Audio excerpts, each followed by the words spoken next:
What's up, everybody? Today I am back in my office, sitting down at my laptop to do another editing breakdown for you. If you haven't seen the first one that I did where I broke down like the cinematic NASCAR video I made for Kamui Kobayashi, you can go check that out at the link above. But today I'm going to look back at a bit of an older project from the Asian Le Mans series back in 2023. Back in February of 2023, I flew to the United Arab Emirates to cover all 4 rounds of the Asian Le Mans series, which were held on back-to-back weekends in Dubai and Abu Dhabi. The piece we're going to look at today is a recap film from the first weekend in Dubai that I made for American race car driver Chandler Hull, who was driving a BMW M4 GT3 with Wagenhorst Motorsport. It's a piece I'm still really happy with, and I think it did a great job showcasing where my ability was at that time. There's obviously a few things I would do differently looking back, and we will talk about that in this video. But we'll start off by just taking a look at the piece. Then we'll talk about kind of how I edited it, the story behind it, why I did certain techniques, the color grade, and then of course we'll end off with what I would have done differently.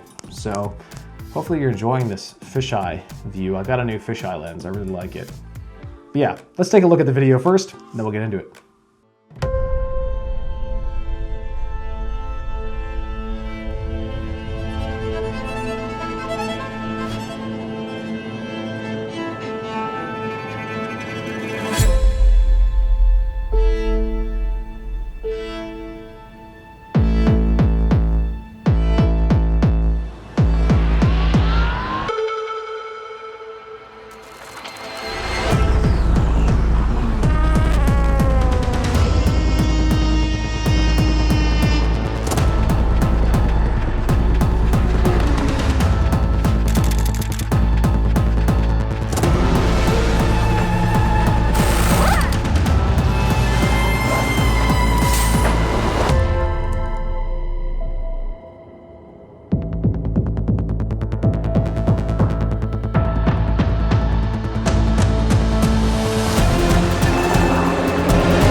So let's jump right into the gear that I used to make that. I used the Sony a7S III as the camera, and then for lenses, I was using the Sony 100-400 G Master. I was also using the 70-200 G Master and the Sigma 24-70. It's actually the lens that's filming me right now. Some of the filters I used were Nisi ND filters, both the 82mm and 77 for different lenses.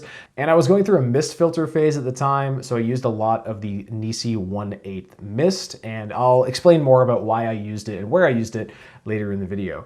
And for audio, I was recording on the Rode NTG mic. There were of course some other pieces of gear that I used, but that's the main stuff, so I won't go into like all of the other stuff I used. But that's the main things that I used to achieve the look in this video. So now let's hop into Adobe Premiere Pro and we will take a look at the edit. All right, so the first thing we're gonna do as we take a look at the edit is take a look at my sequence settings. So I'm in Airy Cinema, whatever that is. It's just, one of the labels. I'm at 25 frames a second because the United Arab Emirates, Dubai, it's in a PAL region. So I filmed everything at 25 frames a second, or I also used 100 frames a second, but the timeline is in 25. And then the frame size is your standard like UHD 4K, 3840 by 2160. Square pixels, progressive scan, of course. The color workspace is Rec 709. So it's my basic sequence settings. The song from this video is from Artlist. They're one of the more popular music subscription services on the internet, and I was using them pretty exclusively at this point, but I've since moved on to audio.com and a couple of other music subscription services in between. Artlist is a very affordable service, but a lot of people use it. I've even heard this song in several YouTube videos on YouTube channels that I've watched. Because it's so affordable and accessible, a lot of people are using it, so the market is a little bit oversaturated with songs from their library, but hey, it's a great song. And they're still a good service, as much as I have switched to audio.com now. And now we'll kind of get into the beginning of the edit. So the beginning of this edit, I really wanted to just establish that we were in Dubai, that we were going to the racetrack, and some of, not the lifestyle side, but just something different rather than just getting right into like, this is the beginning of the race, or here are some race cars on track. So I actually started with this shot of sand dunes just to help kind of establish that we were in the Middle East.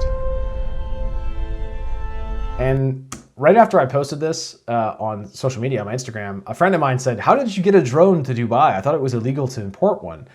Well, this is stock footage from Envato Elements. So yeah, work smart, not hard. So Envato Elements is one of the best investments I've ever made in my life. It's just a website, like a library of like graphics, stock footage, music, all kinds of different things. I don't have a discount code. I'm not sponsored by them or anything, but I do absolutely love their stuff and use it all the time. So that's where I got this shot. And then we go into this sort of driving to the track sequence.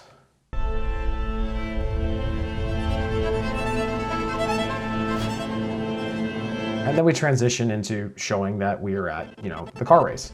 So if I talk a little bit about some of the shots here, this was just filmed on the way into the track. Michele Scudero was driving. I was filming in the passenger seat, just filmed through the window.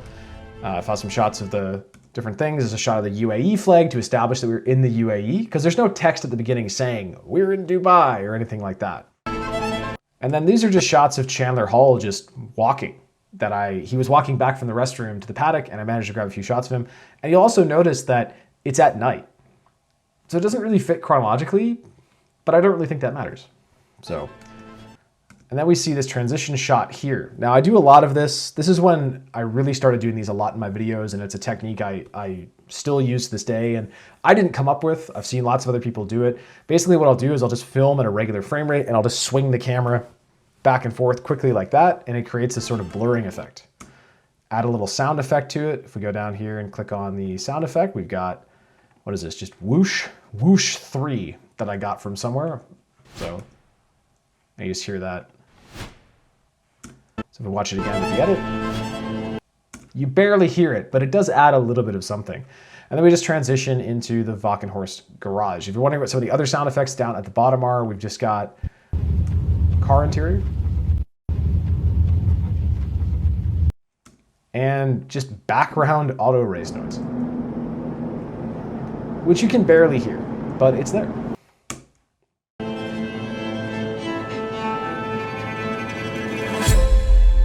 And then we've got these beauty shots of the car.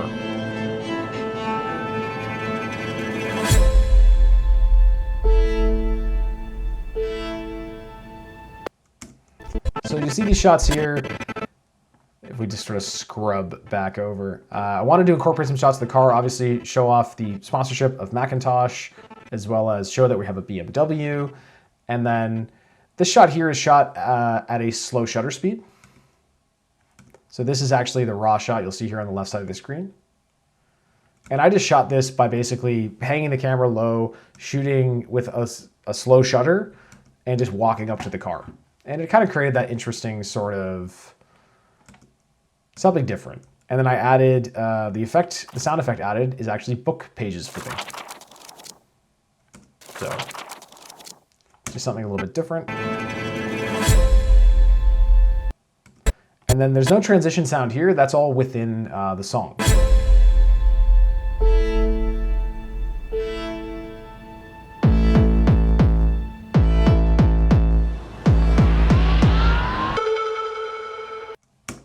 So if we go back and look at this sort of sequence here, this was obviously all filmed with Chandler, and these are actually staged shots. So I actually suggested this to Chandler. I said, hey, let's do some shots in the paddock or in the garage. I kind of have an idea for what we can do. And we just sort of shot these. Michele Scudero came along and he did some photography of this as well. And the great thing about working with Chandler Hall is that he was very receptive to doing this. And I love when drivers see the benefit of doing these extra shoots. A lot of drivers don't like having a camera pointed at them, even if they hire you to film for them. But he was very receptive to doing this and wanted to just try something different. I said, I have a vision. And he was like, okay, I buy into your vision. Let's do it. So we just did these sort of shoots. It's all shot with a gimbal. I should have mentioned that in the equipment earlier. I did have the Ronin RS2 gimbal. And then we get these transitions. So I had him do the same shot, but with his helmet on. And we actually had to reshoot this at one point. So he was kind of upset about having to put his helmet on again to do it. But he didn't have to put his suit on and everything, so he wasn't too upset. And I want to just do this sort of back and forth thing.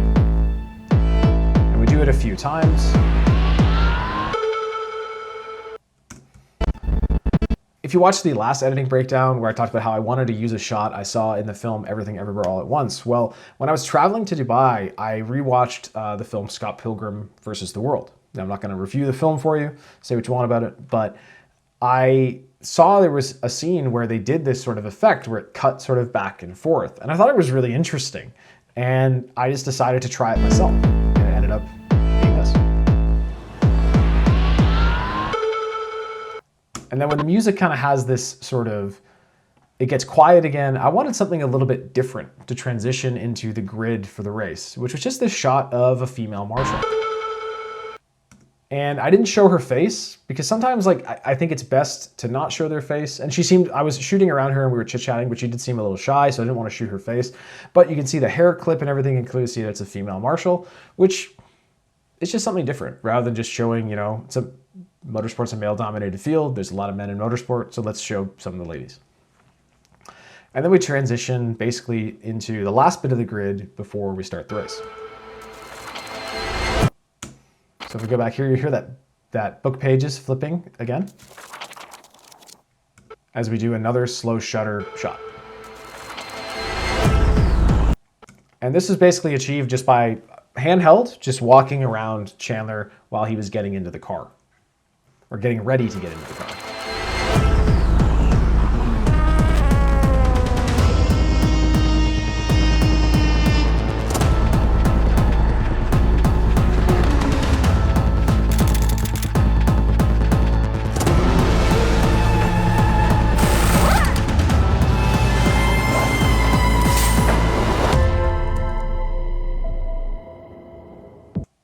So you can see that we're full into the first bit of race action.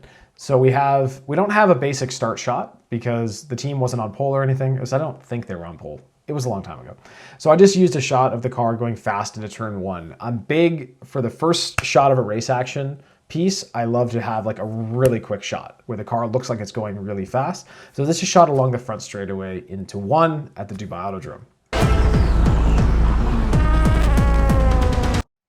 And you'll see here we get another one of those transition shots, but instead of using lights, we use tires.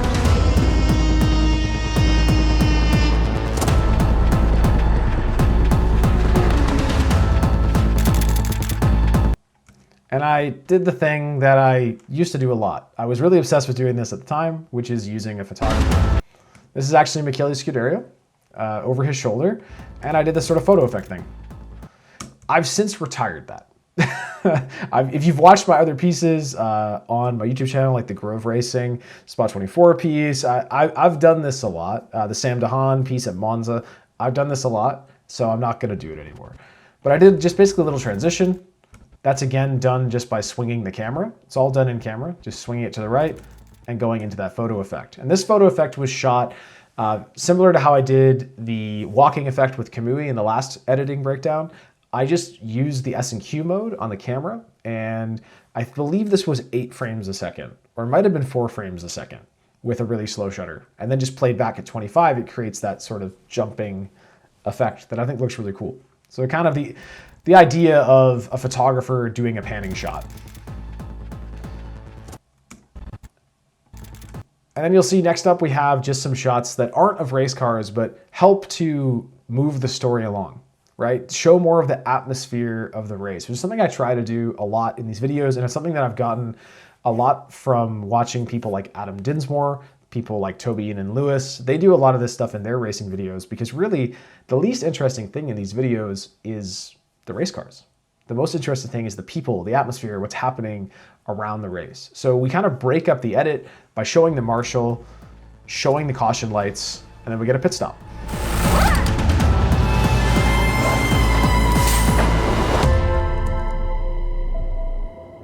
And then we're going to show the crew.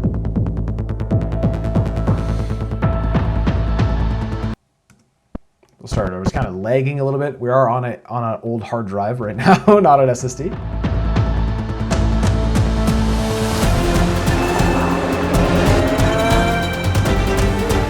transition into the night portion.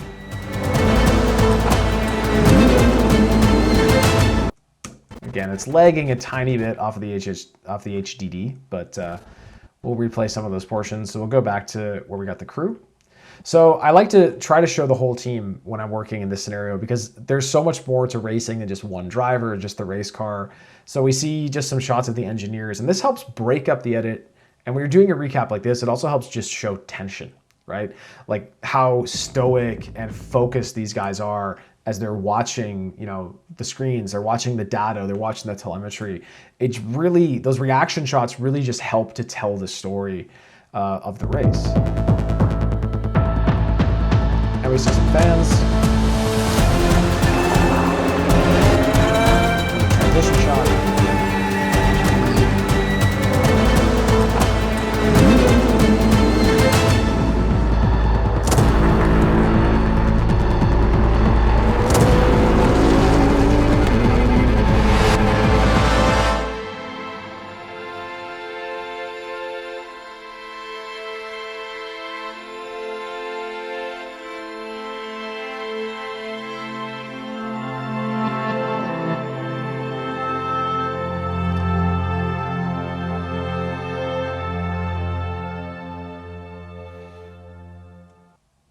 All right, so let's talk a little bit about that last part of the video. Just let it play through there.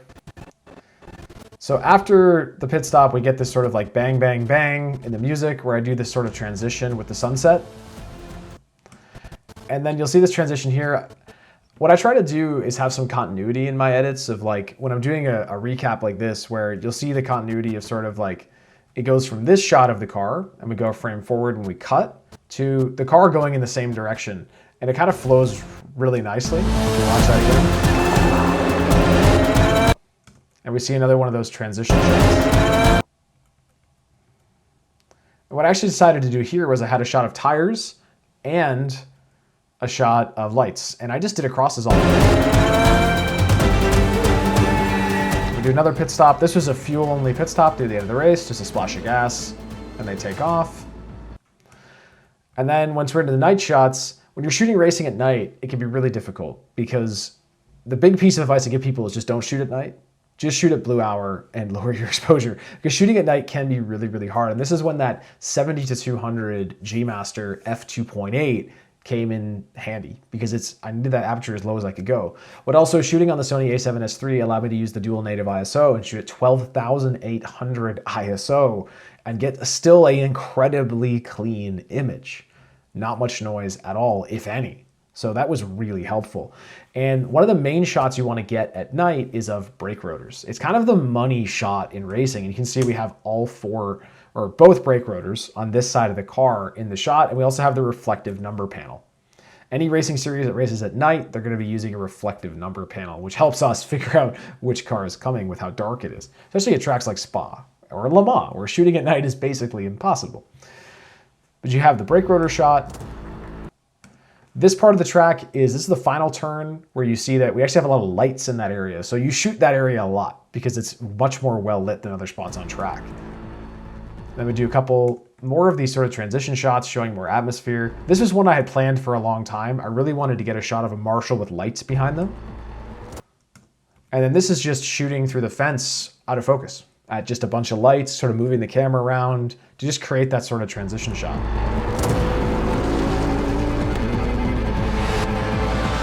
Another transition, and we have another sound effect here, which I think is my favorite one, Cinematic Riser.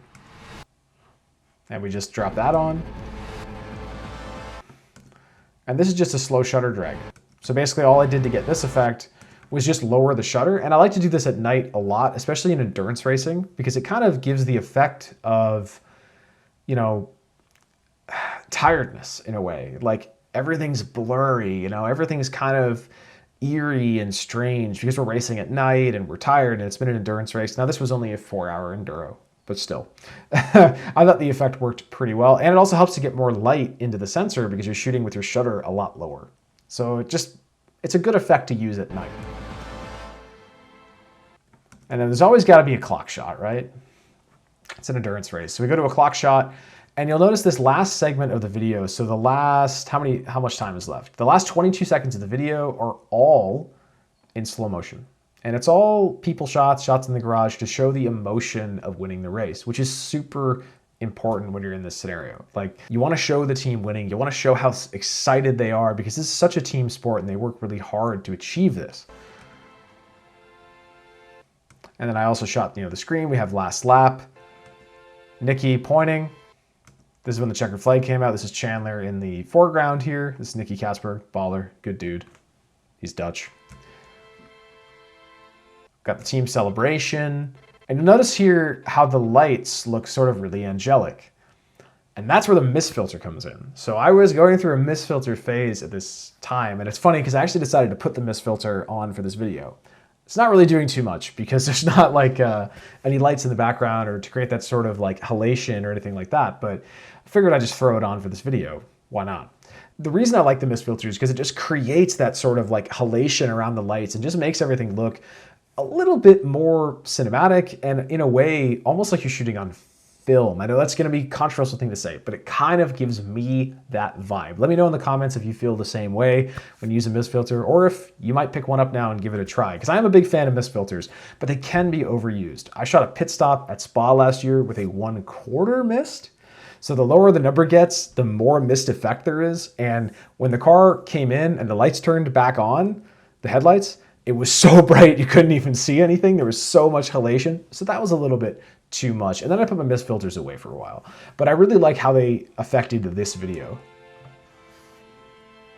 We've got the hugging. And you'll see here how bright the headlights are as he pulls in to Parc Fermé because it has that mist filter on.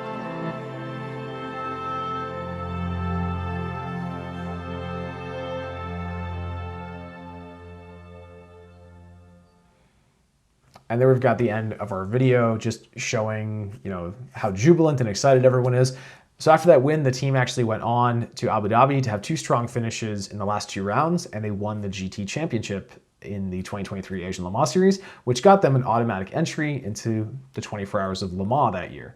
And I actually got to work with the team at Le Mans later that year. It was amazing. So I made a pretty cool edit from that as well. So let me know in the comments below if you want me to post that edit or maybe do a breakdown of that edit as well, because that was a lot of fun. It was one of the really cool cinematic videos I got to do at the 24 Hours of Le Mans. But that's basically the edit and kind of, the inspiration behind the edit and why I decided to do certain things and some of the techniques that I use.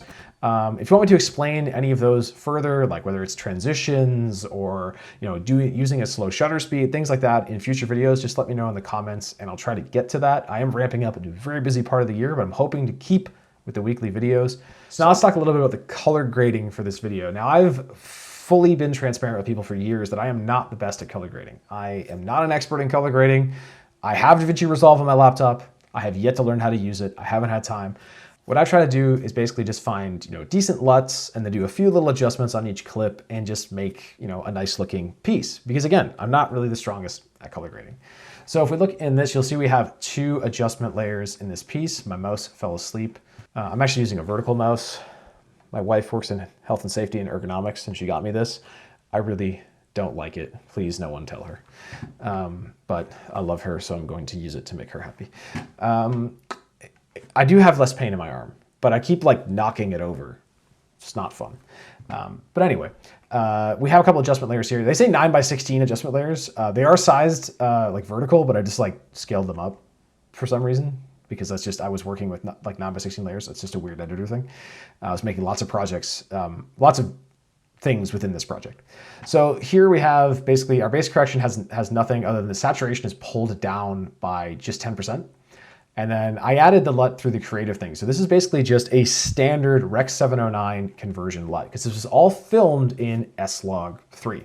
So I filmed everything in S-Log3, pretty much everything. There's one event a year that I do where we shoot it in Cinetone because we're providing raw footage, but everything else is shot in the S-Log3 picture profile.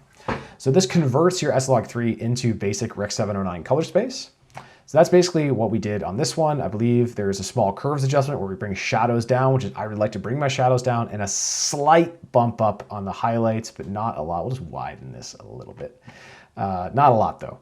And then really not much else done. Color wheels, we put the highlights a little bit towards red and yellow just to, you probably won't even notice we take it away, there's a tiny little bit of change you can see with the trees. If we go to this one, you can see it's barely noticeable, but I notice it. And then our second adjustment layer, we basically have, back in the creative panel, we just have one of the built-in creative looks that is in Adobe Premiere Pro, which is Kodak 5218 Kodak 2383 by Adobe.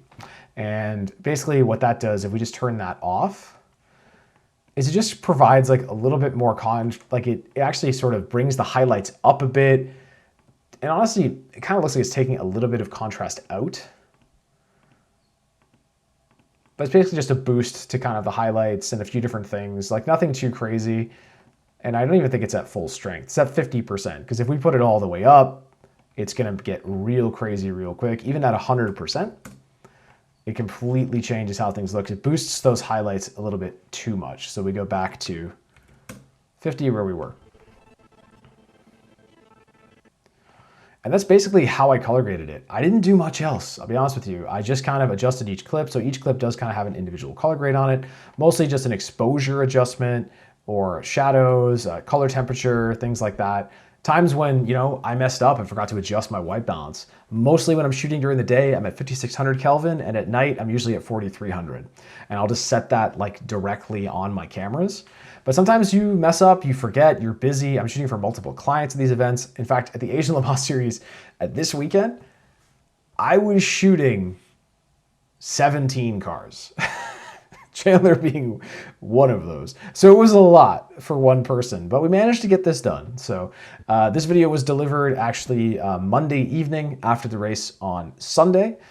So quite happy with how it turned out. Like I said, like it's one of the projects I'm still pretty proud of. But speaking of that, let me talk a little bit about some things that I would have done differently.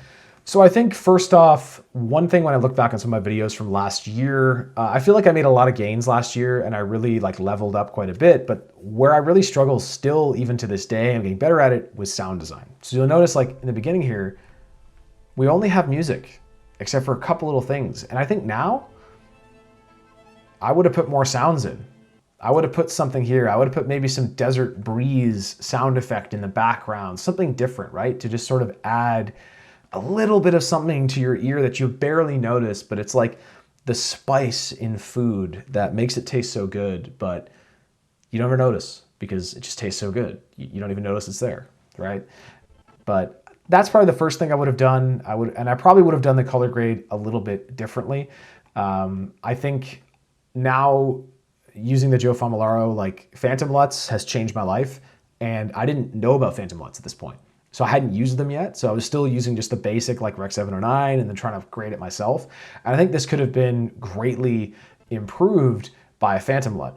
In fact, let's try it. Let's do it right now. Let's pop a different color grade on this video and see what happens. So we'll go ahead, we'll get our adjustment layer and we'll drag it kind of all the way out. Move this up one. Hopefully it doesn't mess up too much. There we go. Drag adjustment layer on. We're not going to put it over the intro shot because the intro shot does not have that sort of like LUT on it. Does not have, it's not shot in S-Log3. And let's go grab a Phantom LUT. So we'll go into, now you guys are going to see deep into my computer here, editing assets. LUTs, we'll go to the A7S3 Phantom Film LUTs, and I'm going to drop my favorite one on, which is Vision Teal, and let's see what it looks like. And then, yeah, we have to make this bigger. There we go. So this is what it looks like with a Phantom LUT on it. And I already think this looks a little bit better. Now it is a little bit, maybe a little bit too blue. The color of the car is kind of thrown off a little bit, but just sort of playing around with it, I think you'd be able to do something pretty easily. I think the yellows look really nice, but yeah, that's just playing around with it, trying something different. We'll turn that off. We'll turn the other two back on, so we're back to what we originally had. But yeah, so that's basically the two things I would have done differently. Is I would have done the color grade a little bit differently, and I would have done a little bit more with sound design. But outside of that, I'm really happy with this piece. I think it tells a good story. I think it's got the pit stops to break it up. It's got some lifestyle things. And it's really the first video where I kind of broke continuity a little bit at the beginning. Normally, like I was always thinking that everything had to be in chronological order. It had to be race start, this, that, this. But I kind of broke it up. And I think it was really a gateway for me to have this lifestyle intro. And this sort of shaped my later videos. And just having this, like, it was a big decision for me. It sounds strange. I fought with myself a lot in my hotel room in Dubai about using a shot of Chandler at night here. Like, does that work? It's not nighttime yet. But you know what? I think it ended up working pretty well. And that was a big decision for me and a crossroads for me in my career as an editor and a filmmaker, was like being okay with that and just not worrying about it. You know, just move on to the next thing. It's art, right? And I know that sounds silly, but that was a big deal for me. So yeah. So that's basically my quick breakdown of this edit for Chandler Hull. And again, it's something I'm quite happy with, still happy with it to this day. A few things I would change. Like always, we're our own, worst critics. So there's always things that we want to change. But I'm pretty happy with how it worked out. Happy to have, something that Chandler Hull can remember his championship in the Asian Le Mans Series in 2023 with. And I'm just happy that I got to be a part of that. So it was really cool to make this video for him. And again, I think it was a piece that helped me level up and helped me springboard to making, better videos throughout the rest of 2023 and to today and to now the second quarter of 2024. So please let me know in the comments below what you thought of this editing breakdown. I'm still new to these. I'm still trying to wrap my head around the best way to do them. So please leave your comments on things we can improve on. If you thought the video sucked, just let me know in the comments. Why not? Leave a comment. It helps the algorithm.